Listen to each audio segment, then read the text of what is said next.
Parole au premier ministre du Québec, M. François Legault. Oui, bonjour tout le monde. Le Québec fait face actuellement à des grands défis. On doit, entre autres, redessiner notre économie pour laisser aux prochaines générations des emplois d'avenir. On doit aussi arrêter le déclin du français, en particulier à Montréal. Il en va de l'avenir de notre nation. Et je souhaite vraiment que la prochaine élection porte sur les grands défis qu'on a au Québec et non sur une simple volonté de changement. Je vois bien qu'actuellement, beaucoup de Québécois souhaitent d'abord changement, puis entre autres, un changement de premier ministre. Pour le bien de mon parti et surtout pour le bien du Québec, j'annonce aujourd'hui que je vais quitter mon poste de premier ministre du Québec. Je vais rester en place le temps que mon parti désigne un remplaçant ou une remplaçante. Je veux remercier ceux qui se sont embarqués avec moi dans cette grande aventure de créer un nouveau parti. Je commence par Martin Koskinen. Martin et moi, on a formé un duo. Tous ceux qui ont travaillé avec nous savaient, pouvaient parler à un des deux, et que c'était vraiment un duo. Martin, c'est un homme d'une intelligence exceptionnelle. C'est quelqu'un qui a un jugement impeccable. C'est un être humain aussi. Je ne connais pas personne qui n'aime pas Martin Koskinen. Donc, évidemment, c'était un plaisir, Martin, de passer toutes ces années ensemble. C'est pas simple de former un parti. Il faut convaincre plein de gens qui ont une bonne job de prendre le risque d'une nouvelle organisation. J'ai eu la chance 2 fois de faire ça dans ma vie. Je l'ai fait en créant Transat, puis ensuite en créant la CAQ. Il n'y a rien de plus emballant, malgré toutes les difficultés que ça peut amener. Il n'y a rien de plus emballant que de créer dans la vie. Je veux aussi remercier beaucoup de personnes.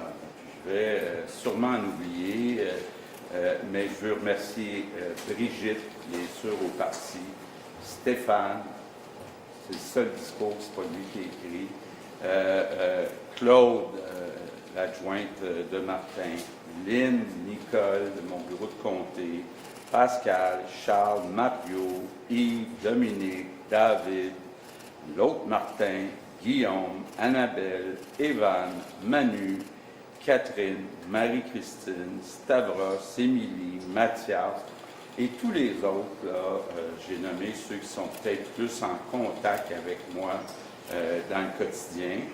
Je veux bien sûr aussi remercier tous ceux qui ont pris le risque de se présenter pour la CAQ. Je pense entre autres, durant les premières années où c'était loin d'être gagné d'avance.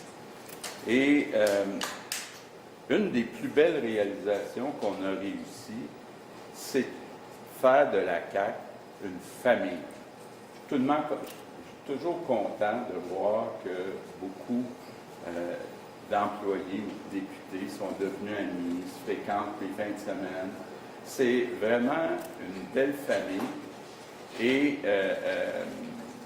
c'est quelque chose, c'est ça qui va me manquer le plus. Quand je pensais à cette annonce aujourd'hui, ce qui me fait le plus de peine, c'est de dire que dans quelques mois, je les verrai moins, disons. Évidemment, c'est beaucoup grâce à Martin qui a embauché pas juste du monde compétent, mais du bon monde, comme on dit, et aussi beaucoup grâce à Isabelle. Parce que, vous savez, que les journalistes le savent, quand j'allais me coucher pour être en forme le lendemain matin, Isabelle continuait le travail, parfois avec vous, parfois avec les députés, les ministres, les employés. Isabelle est amie avec tout le monde et elle a fait que la famille, que la CAQ, ça soit une belle famille. Évidemment aussi, la politique, c'est un sport extrême.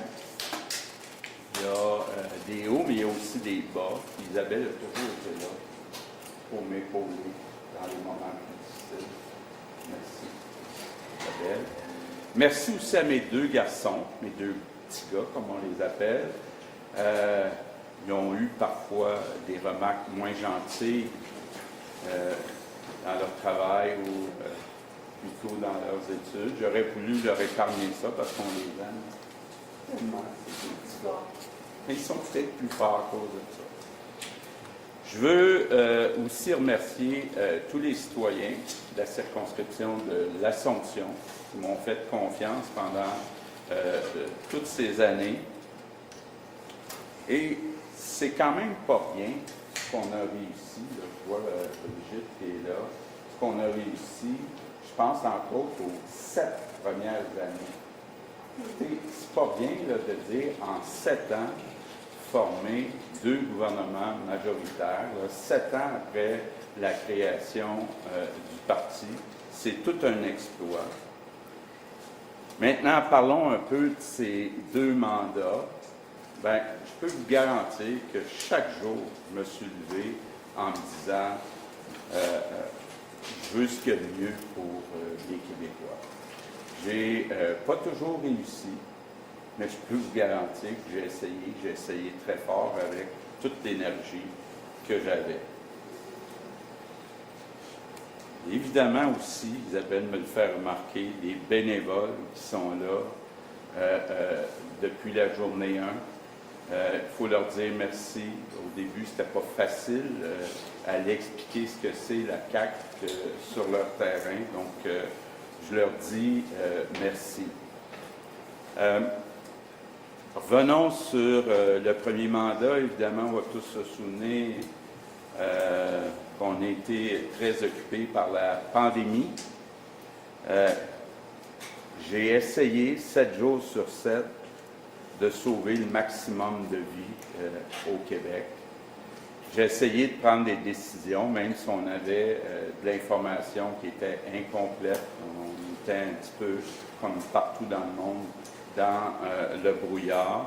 Évidemment, ma grande fierté, on dit souvent que la fonction publique, c'est rigide, ça ne bouge pas rapidement. D'avoir été capable, en quelques mois, d'embaucher puis de former 10 000 préposés pour venir appuyer ce qui se faisait, entre autres, dans nos CHSLD, on ne pourra plus jamais dire que c'est impossible de se faire virer de bord la fonction publique. Évidemment aussi, j'ai été touché par la solidarité des Québécois pendant cette grande crise. J'ai vraiment même comme senti une complicité avec les Québécois qui ont accepté de faire des sacrifices. Je pense entre autres aux jeunes qui ont fait des sacrifices pour sauver des vies chez les plus vieux. Je pense que notre nation, c'est une belle nation, une nation très solidaire. Bon, ensuite, ce que j'ai essayé de faire, je vois déjà des journalistes, il ne va pas encore nous parler de ça, mais j'ai essayé de réduire l'écart de richesse du Québec avec le reste du Canada. C'est pas une question d'orgueil, c'est une question de moyens. Créer de la richesse, c'est pas une fin en soi, mais c'est un moyen qui est nécessaire pour être capable de se payer des programmes sociaux, puis aussi pour se permettre d'être plus autonome face au reste du Canada. Donc, une de mes grandes fiertés, oui, puis je vais le répéter, c'est que depuis 7 ans, le Québec, quand on regarde la croissance économique par habitant, quand on regarde la croissance du salaire moyen, oui, depuis 7 ans, on a réussi à battre l'Ontario puis le reste du Canada. C'est une de mes grandes fiertés. On a réussi aussi, grâce à nos baisses d'impôts, à battre la croissance du revenu disponible après impôts et après inflation. Évidemment, les Québécois n'ont pas toujours ressenti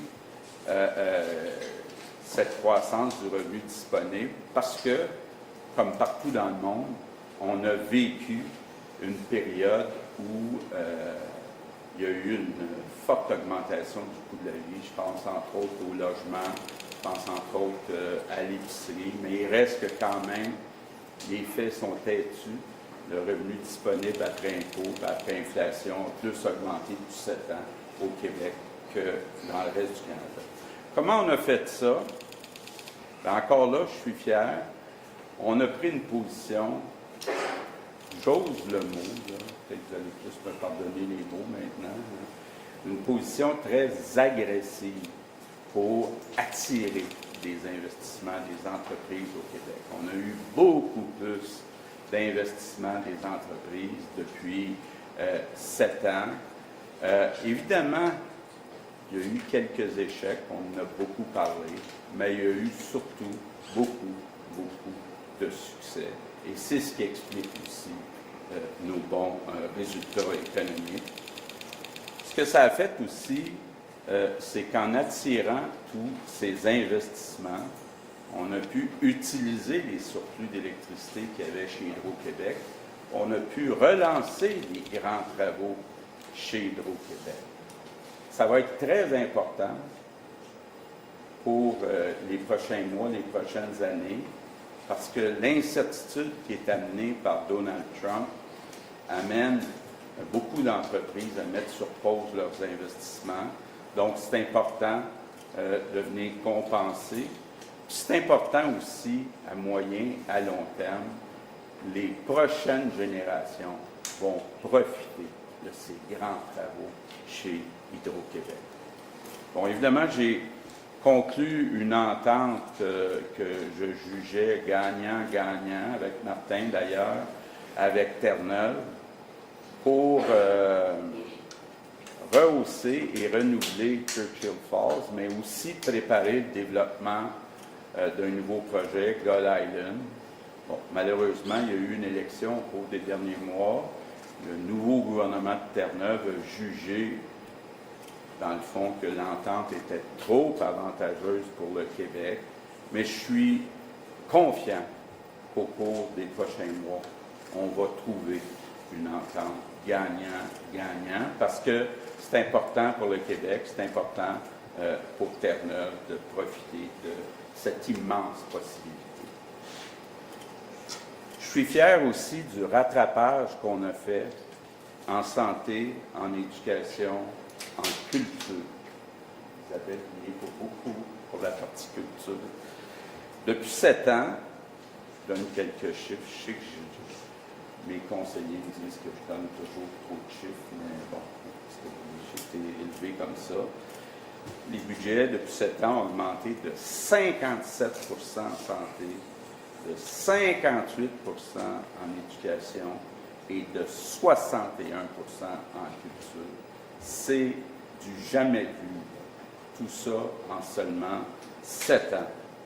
En santé, on a revu les salaires et les primes des infirmières, puis on a commencé aussi à remplacer les vieux CHSLD par des belles maisons des aînés où il y a plus d'espace, plus de lumière.